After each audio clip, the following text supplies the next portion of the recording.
Thank you everyone for joining me today. So today is going to be our fifth session of the POPI Act, and can you actually believe that it has been 5 months since this program has started, which is in become so we're definitely nearing the end of it. Wanted to start off by just recapping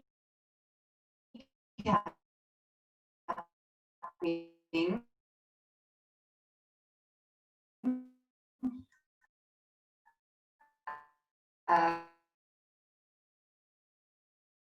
uh, on last week. Let me just next.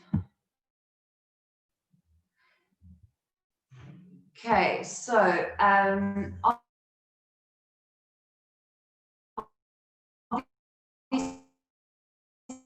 we are busy with that 6-month gearing up program. So just before we start, I will also be presenting next month's session for those of you who don't be typo. Okay, so in any case, so that's what was one of the things that we also had a look at. And then, obviously based on that, there was the policies. We had a look at our IT security policy, which I probably think is one of the most important things that we have to consider in today's protection of personal information, because that's ultimately what everything is about, is that personal information that is being distributed online. So make sure you have your policies in place, your general privacy policy, information retention policies, document management policy, and your incident management policy. So quite a few policies. I think you can incorporate all of them into one document, but it's important that you stress that those different aspects of your business and the way you do business is actually protected. So then last week's session obviously dealt with, last month's session obviously dealt with, the IT safeguards and compliance. And in that aspect, we really had a look at STBB's way of doing information, dealing with it, protecting it. From our point of view, obviously, when our industry is such a hot topic for hackers and scheming and con artists and whatever you have it in this industry. And that's why we need to be absolutely extra vigilant when it comes to protecting that personal information. And from STBB's side, we are already incorporating those measures by making use of our STBB Direct app. So for those of you that don't have it yet, please have a look at it. It's also progressing to such a state where we actually want to move away from emails and just make use of our STBB app for our clients to log in, for our agents to make use and distribute and communicate information through those channels, as opposed to making use of emails. So last month's session, really just dealt with all of the IT protection that you do need to get into place if you want to get to that point of protection of personal information. So this week's session, we are going to be dealing with your information officer, as well as the duties that that information officer has, as well as how the Protection of Personal Information Act interrelates with different pieces of legislation, especially your PIA legislation. So that's going to be this week's session. And then next week, obviously, we are going to conclude this entire 6-month gearing up program, and we are going to be showing you exactly how you are going to be achieving staff buy-in, train your staff, and make sure that you are POPI ready for next year. So that's pretty much where we are at. So where are we now in the program? I mean, obviously, I've had a little short recap of all the sessions. So if you've missed one, they are still available. But where are we now in this program? Where should you be now in terms of making sure that you are POPI compliant? So if you have a look at this slide, you would see that I've referred to the gap analysis. So obviously we've started off, we've had a look at the gaps, then you have to move on to identifying those documents that you need in order to be POPI compliant. You've adjusted your policies and then your IT security. And like I said, today's session is going to be all about that officer, that person who is going to be responsible for managing this whole process.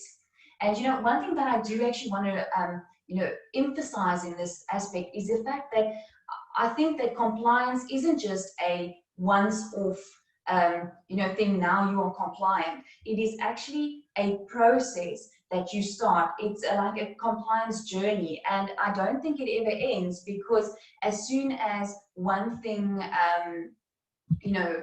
is adjusted, then the next thing happens. And the point is with compliance is that you are geared to adapt. You are geared to actually meet that end goal of being compliant.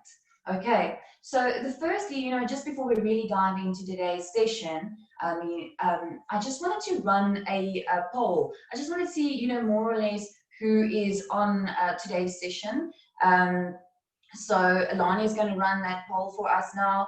And the question that I want to ask is just, what type of role are you fulfilling? Obviously, I don't have a whole list of people there. So you would see that I've mentioned legal compliance, or you're a head of the branch, or your CEO, or you're managing, or a part of your governing body, or you're not neither of them. Okay. Okay, perfect. So we've got quite a few in the various departments or areas. So I'm going to give it a few more seconds. Okay, great. So we do have a few people in other. I'm assuming that is just going to be, agents and people involved in that area. I haven't done a question on that, but for the most part of the people, we can end the poll now. Sorry. So like I said, I've got 4% legal and compliance, 15% is the head or the CEO, and then 9% is part of management, and then 73% of other, which is quite a large total, but I do think it's agents mostly. So just if you guys can comment in the chat box when you are referring to other, are we saying that you are agents? In what capacity are you then, more or less? Agent, okay, cool. So, okay, I'm assuming everyone's just going to say agent. I'm just double checking. Okay, great, perfect. Okay, so I think, definitely in general with agents as well as agencies, you also are so responsible for information, and your guys deal with personal information, finances, all those type of things on a daily basis. And that is why this gearing up for protection in personal information is absolutely vital for you guys. So today, like I said, is specifically going to be about the information officer. Ooh, there we go.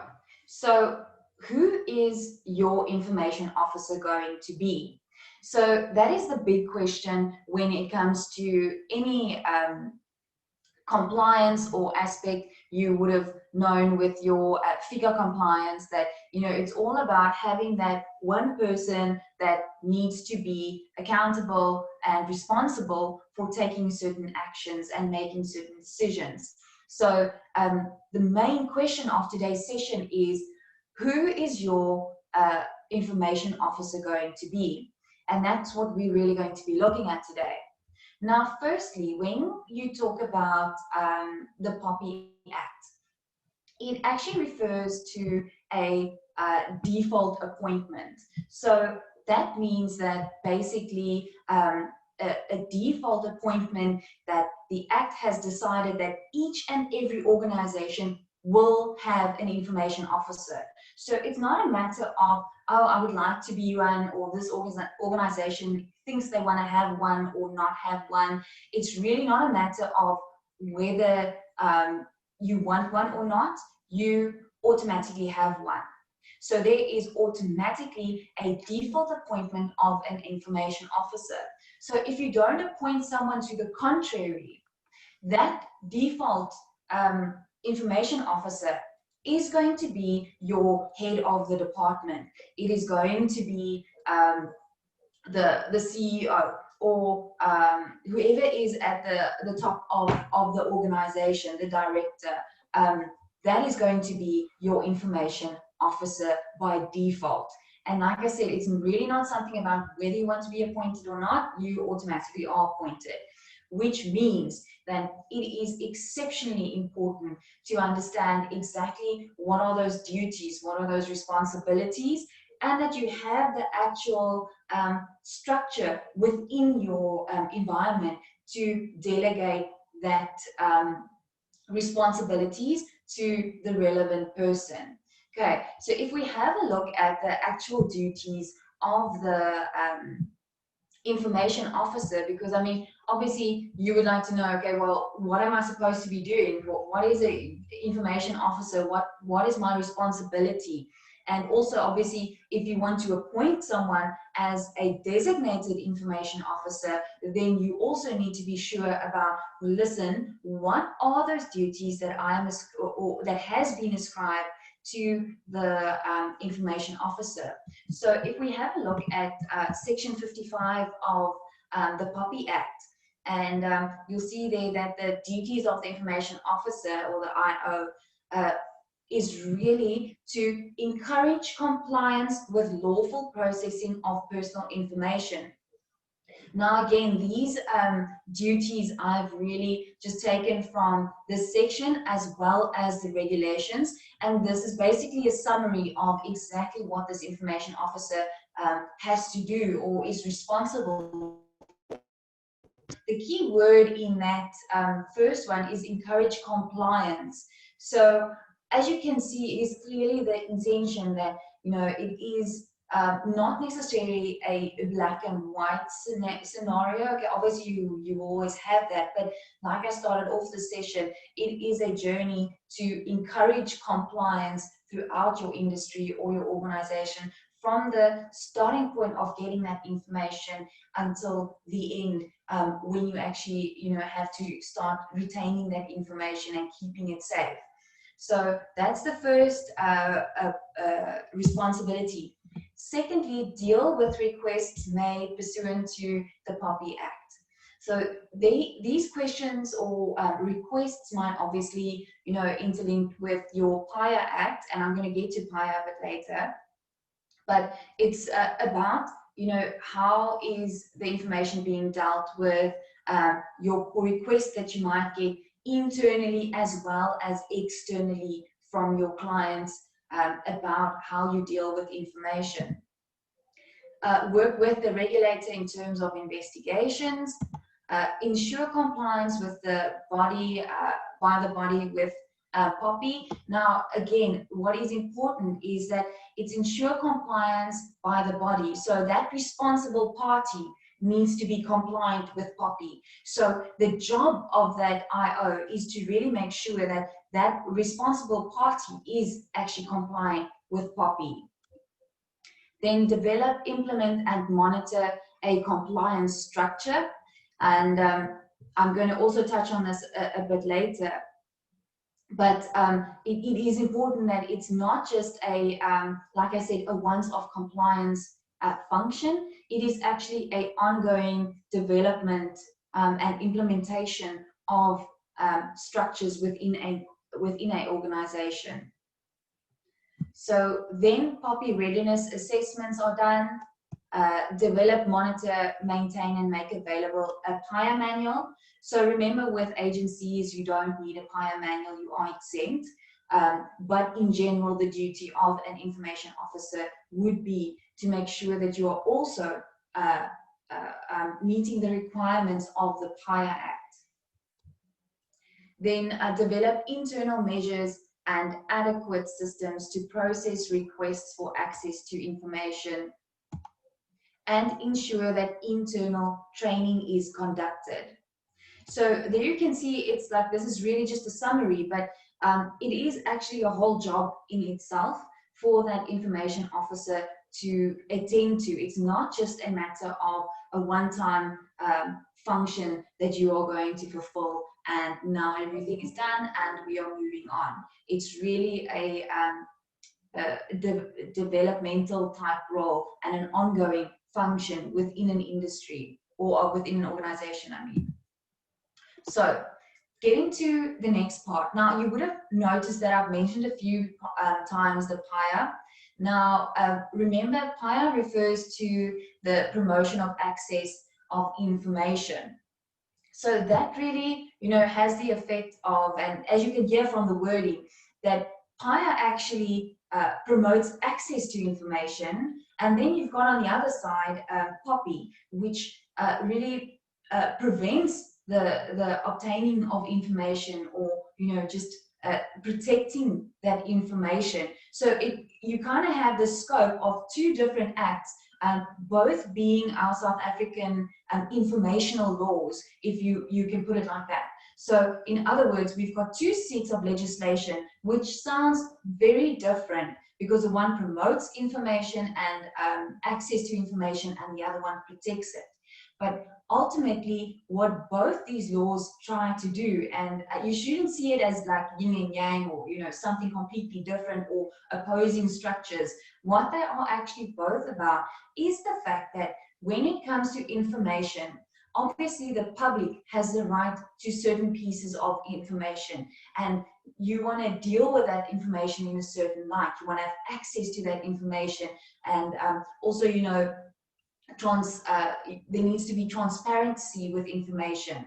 But then on the other hand, you have personal information of children, personal information of you and I, genders, beliefs, religion, all of those type of things, finances. And that is then on the other continent where you don't want access to certain pieces of information. So as you can see, these two pieces of legislation actually really, goes together, and they work together to give a greater scope of how information is supposed to be dealt with in South Africa. How are we as people and as a organization, how are we dealing with information? Which pieces are being falls within the ambit of PIA and which under POPI, and what are we protecting and what does people have access to? So that's really how the two interplay with each other. But the important thing is that under both pieces of legislation, you have an information officer. So by default, like I said, by default, you have an information officer that is appointed. So that information officer functions under both your PIA Act as well as your POPI Act. So it's two roles that they are actually supporting. So what I wanted to do is just have a quick look at the PIA Act so that you can see exactly what they are saying about the duties that is ascribed to an IO in terms of PIA. So there you can see that the information officer is responsible for ensuring that the organization complies with PIA, and an officer must encourage and ensure compliance with PIA in accordance with the body's definition of compliance, create, maintain, and update a PIA manual for the body. Now, again, certain organizations are exempt from that manual, so don't stress if you don't have one. It might be that you are just exempt from that. And then evaluate and approve requests for information information received in terms of the PIA Act. So here you can see that on the one hand, we actually, if we had a look at duties, that information officer is going to be protecting that information, and is going to be making sure that the company is geared for obtaining information, processing it, and then also disseminating it and storing it, and whatever the case is. But then also in terms of PIA, they are going to be responsible for those requests where people actually want information. So that is the second part that is really important of an information officer, is that you will have two functions inevitably because you are appointed on both. Now again, by default you are appointed, but you can designate someone, and I'm going to get to that part. But if you have a look at the duties then, and I want to go back to this POPI Act slide about the duties. So let's just go back there. So there you can see, if I have a look at the duties again, specifically number 7 and number 8, you would see that it interlinks with the PIA Act, and the duty of your information officer is to make sure that you are both compliant with POPI and PIA, and that you also deal with any information requests that you get. So in terms of PIA, that might be someone asking for information from you, and you need to be able to make that decision about whether I am going to actually be releasing that information to that person and to what extent. So that is in terms of the duties of PIA Act. Let's just go here.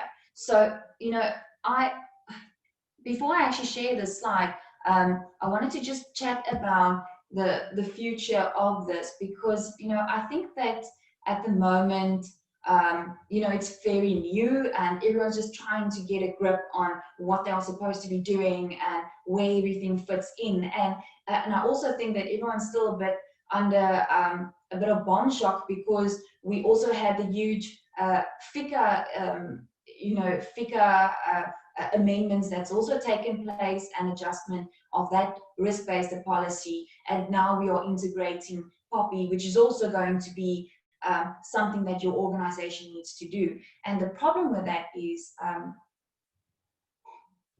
that I think, especially in our market or our property industry, is that we have smaller organizations. We are not as big, say, as a Momentum or as a Assurance or whoever, but our type of industry deals with extremely sensitive information, and we get a lot of it every day. So in terms of the function of a compliance, a information officer, I don't think that is just an administrative function. I think based on the piece of legislation that's been passed and that's being implemented, it is actually going to be become a sort of a elite type of role, or not elite type of role, maybe a specialist role is probably a better wording for it, but a specialist type of role where someone specializes in actually getting a company compliant in terms of POPI and PIA, and maybe also in our industry, also, you know, someone that contributes or assumes the role of a FIC officer as well, a reporting officer. So I think that that's the way it's going to be. And if I say that, I'm also saying that I think it's not going to be just, you know, we choose someone in the office to go and do this, and now you've got an extra little job to do. I don't think it's going to be that, and I also don't think it's going to be an admin function. I actually think it's moving towards a salaried type of job, when maybe in a year's time or 5 years' time or whatever, you would have a type of information officer who specializes in getting a company compliant. The same with it, like your compliance officers who deal with your king reports for your companies and things like that. So in saying that, and you know, definitely I think from a practical point of view, is that as an organization, you are going to have to appoint someone with the duties that they need to do, obviously, in terms of being an information officer. And obviously you can't not do it, because by default someone is already appointed in your industry. So it's actually up to you to be proactive and appoint someone and give them the necessary guidance. Now, this is really just in my opinion, but I've had like I said, my idea is that it is going to become a specific role in future. And for that reason, I'm actually going to share with you what I think that person, is actually going to have to be able to do. And also why I think that that person needs to have certain qualities. So, I mean, firstly, what is important about the Act is that there's actually no prescribed minimum requirements. So in your GDPR, I know you guys dealt with it in the previous session, or previous sessions. So in your GDPR, you have a dedicated officer, also a data officer, but they actually do have requirements or minimum requirements for that person, and that person must have certain type of experience. But for POPI and PIA, you actually don't need, there's no prescribed minimum requirements. So I think the ideal person, if you had to go and appoint someone in your industry or in your organization, it is going to be a type of leader or senior manager or someone in an authoritative type of role, because I don't think it's just a matter of policing a station. Yes, you should have done this. No, you shouldn't. Why didn't you do it? Because like I started off the session with, today's session, is that compliance is about a journey, if you will, a process. You have to continuously adjust and adapt. So you want someone who can actually really drive this compliance in terms of information, because probably what you would have seen from the previous 4 sessions is the fact that it is not just a once-off thing. You don't just tick something and now you are compliant. It is actually, it has so many facets in which you need to comply, that I really think that you do need someone who is going to be able to drive that for you. So that's the first point. The second one is going to be good communication skills. Now, that is obviously exceptionally important, because internally you're going to be dealing with certain information and requests and so on, but also externally. So you are going to have clients who wants to speak to the information officer, who wants to know, look, why is my information being leaked, or why I've continuously said no, or whatever the case is. But you are going to need someone with good communication skills in that position. Like I've said, I really believe it's not going to be 100% administrative function. It is obviously a role that is going to grow with the organization, and you need to know what is going on in your organization. So it doesn't help appointing someone who is just going to have a tick box of what we are doing, what we are not doing. It's going to be continuous improvement on the part of the organization. And I also think that that was the idea of the information officer, and the legislation was to actually have that adaptive role. The same with the FIC compliance that we have now, is where each industry is responsible for that. So because they are responsible, they need to have that risk-based approach. So it is their functions, or their adaptation of what happens in their organization, and how are they going to be applying this approach. Then obviously a comprehensive understanding of your business. So a lot of the questions that I get is obviously, can I outsource this function? Because I mean, it does look like a lot of work.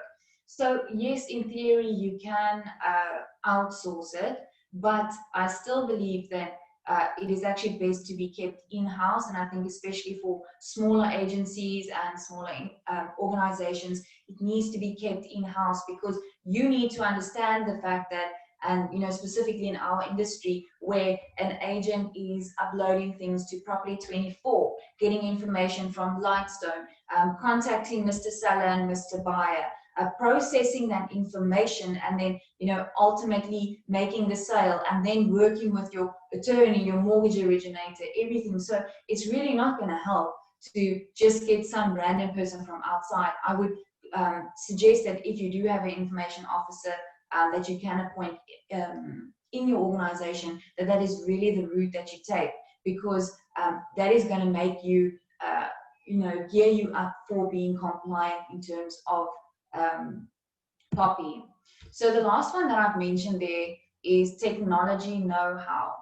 And the reason why I've included this is that I think, obviously the main threat at this point for all of us is that online accessibility, processing of information, websites, hacking, phishing, all those type of things. And it is important, I think, for that information officer to just have a kind of understanding of, how does hacking happen, or what are the things that we need to look out for, or how are we going to be adjusting and making sure that our our organization is compliant with POPI. And then lastly is the ability to change and adapt. Again, this is a process from A to Z, and obviously everything changes every time. Hackers find new ways to hack the system. So it is definitely important that an an organization has the ability to adapt and change with new hacking or new things or new breaches or whatever has happened in future or will happen in future, that you can actually adjust and change. It is an ongoing function as such. So that is basically what I think, if I had to gear, or in my mind, if I had to, have a sort of avatar in mind of someone that would be a good IO, then I would have a look at these type of qualities in a person. So let's just talk about the appointment, and then I'm also going to get to frequently asked questions. And then after that, you guys are more than welcome to post your questions, and we can get through to all of them as well. Now, like I said, by default, there is an information officer. So you don't have the choice. You already have one. Okay, so everyone understands that. That means that you need to appoint a designated IO, and you need to do it in writing. So my suggestion would be, if you are in that position where you are appointing people, is that yes, obviously you do need to do it in writing, but you make sure that you also set out the certain functions and roles and responsibility of that person, and that it also be distinguished from a FIC officer, reporting officer duties, as well as a PI Act information officer, everything that, because I believe in our smaller industry or organizations, we are actually going to be having one person who just keeps on putting on different hats when it comes to different functions in terms of compliance for that business. So it is going to be very important that you stipulate exactly what they are responsible for, because obviously if you are the head or the CEO of your organization, the liability is not going to fall to that person, but it's going to fall to you and to your business. So that's why it is also very important. Then obviously I actually included this in terms of something else, but if you put it in writing, you do need, and you have a prior manual, and you're supposed to have one, and it's on your website, then it needs to be put in there. But obviously, like I said, most agencies are exempt from having a prior manual. So the regulator is actually in the process of setting up a portal for this appointment. So it's only going to be a matter of time before, the same with your FIC officers, where you go on and you register as a FIC officer, is also going to be the same with your IO. You are actually going to be registering someone in the portal of who is responsible for your information in your business. So that's going to happen, I think, probably.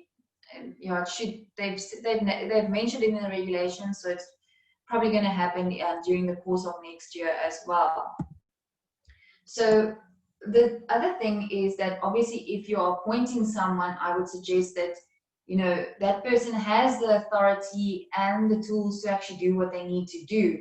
Like we've mentioned, it's not just a once-off function, it is a continuous role that someone is going to be fulfilling. And it would be best, and I think that's also the idea of the legislation, is for that person to have an authoritative function and be able to implement things and make decisions.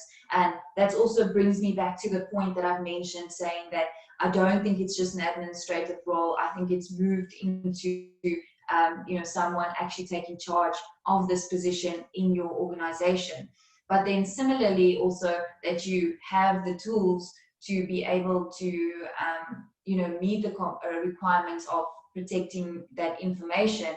So I think this is still on the, you know, a bit on the new side, but probably in the next, I'm sure within the next year or so, they're probably going to start implementing, or, you know, people are going to start writing apps and having different ways and means in which they can help you to actually manage and protect your personal information. But that is something that you need to think of when you are appointing your IO. Now, the last thing that I wanted to get to before I open up the floor for questions is just a few questions that has already been asked. So, firstly, liability versus responsibility. Now, this is always the big question, is like, okay, so what if your IO is, you know, they have now access to all of this information, and she or he sells it off to whoever? Okay, where does the responsibility lie and where does the liability lie? Because as you've seen, that the defaulting IO is going to be the head of the organization. So that in theory means that obviously that person takes liability for the position. So that is why, again, you need to stipulate the responsibilities of that, the exact responsibilities of your IO, because the person who's going to assume liability is going to be the defaulting IO as well as the organization. So even though it might have been, maybe in extreme cases, you know, only the person acting in that capacity can be held liable, but in general, it will always fall to the organization and to the company head. So it is quite serious that you do have someone appointed, you know, that, and that the responsibilities are set out for them. Because if you cannot, you know, pinpoint the fact that, listen, you were responsible for X, Y, and Z, then how are you going to be able to manage and gauge this position? So secondly is the full-time need or a part-time need. So actually here, I just wanted to, you know, kind of get your opinion on this from your point of view, especially the people that are in legal capacities, compliance capacities. What do you think is the requirement for how much compliance or time would a person need to fulfill the role in your organization? So Lonnie, if you can just run that poll. So if I've actually just said like 1 day or 3 days or full time, perhaps we can just get an idea of how much time is a person going to need in your organization, in your opinion? Lonnie, are you managing with that poll? Yeah, it says the polling session is inactive. See if you can do it from your side. Sorry. Okay, let's just see. Continue. Share. I don't know if this was the old one in polling. Okay. Technical issues, people. Technical issues. Gotta love them. So let's just have that in the chat. If you guys can say, do you think it's going to be like a 1 hour a day, or maybe it's going to be a full-time job? I don't know. What's the idea in terms of a general agency? What do you think? How much time would a person need to make sure that you are compliant? Okay, not a lot of answers. This is transaction volume full-time. I must be honest with you, like in thinking of this, I also think it is going to depend on the agency and the amount of people and transactions, definitely, as you guys have mentioned it. But the important part is that, as you can see, I think you guys have already have a better understanding of exactly what it is that this person is supposed to be doing and how much work it is. So you would be able to actually make sure that you are compliant by appointing a person for maybe full-time if needed, or maybe once 1 hour a day or 2 hours or whatever, or maybe have the function of a FIC reporting officer, general compliance or whatever, office manager, and a IO as well. So those are definitely functions that you can think of when you are thinking of employing someone in this capacity. But again, like I said, I wouldn't just describe it to to a person for administrative functioning. I would actually make it someone who is going to be proactive about this. So that was just in general to get you guys thinking about what your requirements are. So we've also discussed the matter of a outsourced function, and I think it's really going to depend on agents, on agents to agents and agencies and everything, and what your need is in your agency. But I still believe that I don't recommend it being outsourced, not at this point. Maybe also in future it's something that everyone can look at. If once this piece of legislation has settled down and there are actually companies, because I'm sure that this is going to also take place, is that you have companies that do the compliance, like the same where you have your compliance companies that assist other companies with sorting all their compliances, all their phase, FICA, all those type of functions. This is probably going to be in the future where they are going to be adding the POPI section to it as well. But again, that person needs to know the inside of your specific organization and how your agents deal with information. How does everyone deal with their new sellers and new buyers? So a risky idea to outsource it at this point, but in theory, yes, you can outsource it. So that is a option. And then the other question that also came up was, can I have more than one IO? And the answer is obviously yes, you can have more than one. It doesn't have to be just a person. Again, I think it all boils down to really having that list of responsibilities that person is liable for. I think definitely in your bigger organizations or maybe your national organizations, you are definitely going to have more than one. The other question that came up with this in conjunction is that if you have a agency and you have a lot of subsidiaries or other branches, can you still have one, or do you have to have one per branch? And again, you just have to have one per organization. But in practice, I think it's obviously going to boil down to each branch or each subsidiary or whatever the case is, having their own IO who manages and develops and maintains their personal protection of information, protection of personal information strategies.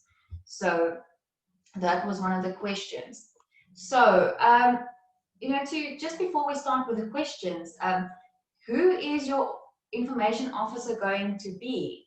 I mean, if you had to appoint someone, who is that person going to be? Is it going to be the IT manager, or which might not be a bad idea, or is it going to be the compliance officer or the FIC reporting officer? Who is that information officer going to be? And I think that based on today's session, you would be able to see, who is most likely going to be able to fulfill that role in your organization. Who is going to be that proactive person who's going to make sure that you are compliant? Because again, guys, I know it's such an easy, topic to miss, and you kind of think that, oh, compliance, but this is actually a proactive role. So who is going to make sure that you are continuously in your game? And I I believe that, going forward, that this is actually going to give you that competitive edge. And I know it's a weird way to look at it, but at the moment now, it is quite like a new thing. But obviously going forward, I would like to know, how is my agent going to be dealing with my information? Are you a trusted agency? Are you going to be dealing with my information with respect? So that is going to give you the competitive edge if you are able to communicate and give that information to your clients and be on the forefront of saying, listen, this is how we are dealing with information. This is how we are dealing with your information. Don't feel stressed that you are going to be sending me statements and personal information, IDs, marriage certificates, tax numbers. I mean, as agents and in this industry, we are probably sitting with the most personal information of people when it comes to economical assets and their economical side of being, if you will, in South Africa. So if I were you, I would definitely take this whole program, this Gearing Up program, inclusive of today, and appoint that person with the idea of being proactive of what you are doing with your information, and be that person that has that competitive edge. Because in the future, definitely sellers and buyers are going to ask you, they are going to want to know how you're dealing with their information. And similarly, they are not going to be in a very happy space if you as an agency leak their information. So I think that is exceptionally important, when you look at your information and your information officer about what we are doing and what we are trying to achieve with this. Okay, so that was really all for today's session. I don't have too much extra to say about it. Next week's session, just before we get to the questions, so next week's session, I keep on saying next week, but next month's session, so please don't rock up next week, I'm not going to be here. But next month's session is obviously going to be that session number 6. So 6 out of 6, guys, so congratulations to those that attended all of the sessions. And for those of you that missed a few, make sure that you catch up. I think those recordings are available. So that's and then session 6 is going to be, we are going to conclude this whole program for you, and we are going to be showing you how are you going to be creating that staff buy-in, because I mean, ultimately it's going to be the agents on the floor that is going to make this work. It's going to be the people that deal with the information to make sure that you are actually at the top of your game. So creating that staff buy-in, making sure that you are POPI ready, and doing your POPI readiness assessment. And then also internal training. How are you going to be training your agents and the people on the floor so that they know, how am I supposed to be dealing with the information? What is my company's policy about dealing with information? So that is going to be next month's session. Where we are just going to conclude that and show you how to implement everything that we've discussed up until now. So that's everything from my side. Was there any questions? Let me just open up this chat box. Okay, so it doesn't seem like there's too many questions yet, so that's good.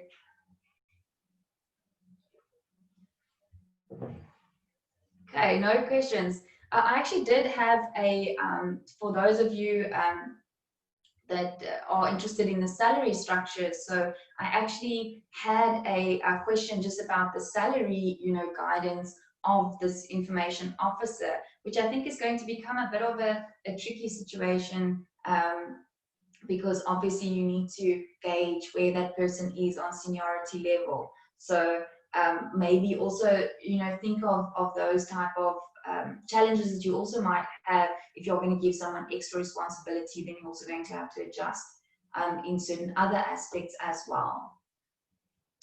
So, okay, perfect. So I just don't see any questions, but again, guys, if you do have questions and you think of things throughout this month, or there are certain things that you still feel unsure about, you're more than welcome to email Michelle, email Lani, your PRO at STBB. You can always email me as well, or Marina, whoever your contact is at STBB, and then we can make sure that we actually do give you the answers and the help that you need. So that's everything. Thank you guys so much for joining us, and then I will see you next month.